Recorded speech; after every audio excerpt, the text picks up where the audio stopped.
भारत माता की। अंगराज दानवीर कर्ण की धरती, महर्षि मैही के तपस्थली, भगवान वासुपूज्य के पंच कल्याणक भूमि, विश्व प्रसिद्ध विक्रमशिला महाविहार,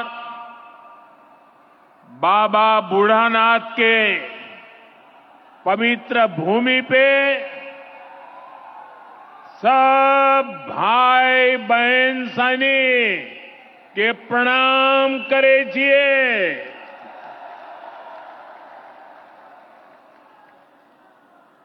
मंच पर विराजमान राज्यपाल श्रीमान आरिफ मोहम्मद खान जी, बिहार के लोकप्रिय एवं बिहार के विकास के लिए समर्पित हमारे लाडले मुख्यमंत्री नीतीश कुमार जी, केंद्रीय मंत्रिमंडल में मेरे सहयोगी शिवराज सिंह चौहान जी,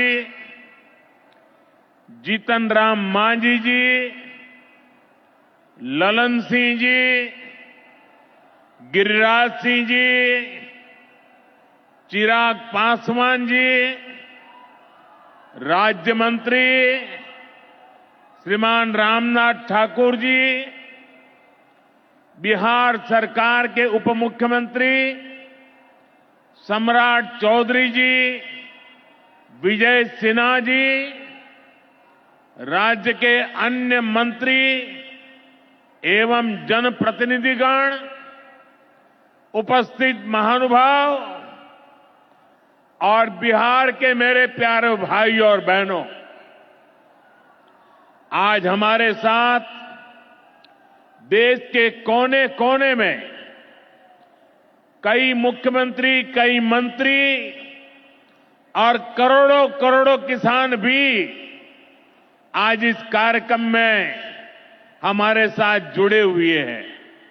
मैं उन सबको भी आदरपूर्वक नमन करता हूं। साथियों, महाकुंभ के समय में मंदरांचल की इस धरती पर आना अपने आप में बड़ा सौभाग्य है।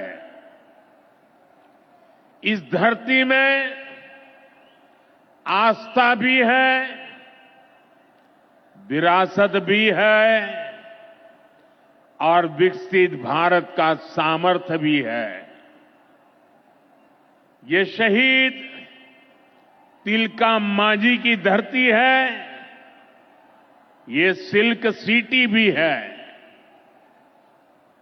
बाबा अजगैबीनाथ की इस पावन धरा में इस समय महाशिवरात्रि की भी खूब तैयारियां चल रही हैं।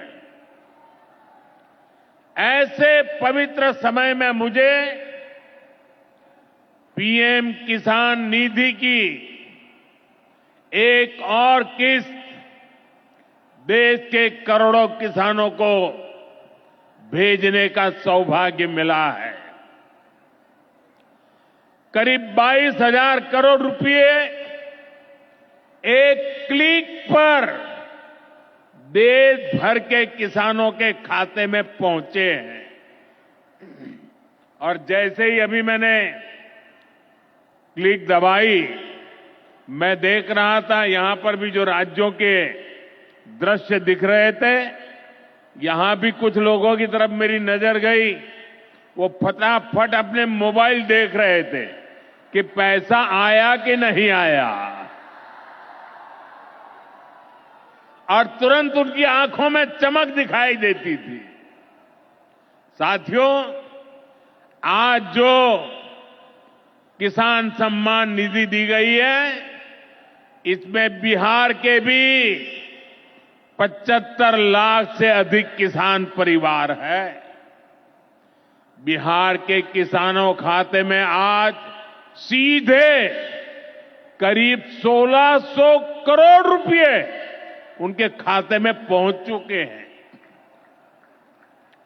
मैं बिहार और देश के सभी किसान परिवारों को बहुत बहुत शुभकामनाएं देता हूं, बधाई देता हूं। साथियों, मैंने लाल किले से कहा है कि विकसित भारत के 4 मजबूत स्तंभ है। ये स्तंभ है गरीब, हमारे अन्नदाता किसान, हमारे नौजवान, हमारे युवा और हमारे देश की नारी शक्ति। एनडीए सरकार चाहे केंद्र में हो या फिर यहां नीतीश जी के नेतृत्व में चल रही सरकार हो, किसान कल्याण हमारी प्राथमिकता में है। बीते दशक में हमने किसानों के हर समस्या के समाधान के लिए पूरी शक्ति से काम किया है। किसान को खेती के लिए अच्छे बीज चाहिए, पर्याप्त और सस्ती खाद चाहिए, किसानों को सिंचाई की सुविधा चाहिए, पशुओं का बीमारी से बचाव चाहिए और आपदा के समय नुकसान से सुरक्षा चाहिए। पहले इन सभी पहलुओं को लेकर किसान संकट से घिरा रहता था। जो लोग पशुओं का चारा खा सकते हैं, वो इन स्थितियों को कभी भी नहीं बदल सकते। एनडीए सरकार ने इस स्थिति को बदला है। बीते वर्षों में हमने सैकड़ों आधुनिक किस्म के बीज किसानों को दिए। पहले यूरिया के लिए किसान लाठी खाता था और यूरिया की कालाबाजारी होती थी। आज देखिए, किसानों को पर्याप्त खाद मिलती है। हमने तो कोरोना के महासंकट में भी किसानों को खाद की कमी नहीं होने दी। आप कल्पना कर सकते हैं कि अगर एनडीए सरकार न होती, क्या होता?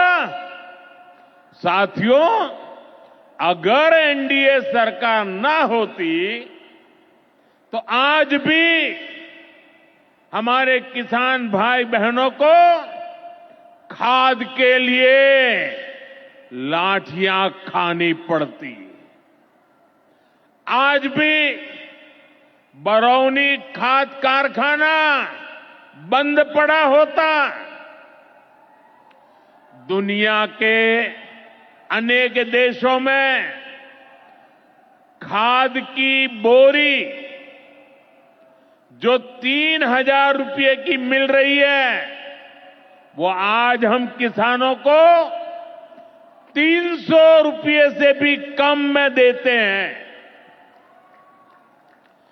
एनडीए सरकार न होती तो यूरिया की एक बोरी भी आपको 3,000 रुपये की मिलती।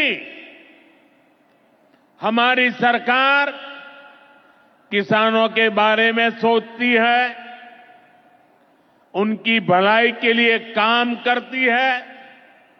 इसलिए यूरिया और डीएपी का जो पैसा किसानों को खर्च करना था, वो केंद्र सरकार खुद खर्च कर रही है। बीते 10 साल में करीब 12 लाख करोड़ रुपए जो खाद खरीदने के लिए आपके जेब से जाने थे, वो बच गए। वो केंद्र सरकार ने बजट में से दिए हैं। यानी इतना सारा पैसा, 12 लाख करोड़ रुपया देश के करोड़ों किसानों की जेब में बचा है। साथियों, एनडीए सरकार न होती तो आपको पीएम किसान सम्मान निधि ये भी नहीं मिलती। इस योजना को शुरू हुए अभी करीब 6 साल हुए हैं। अभी तक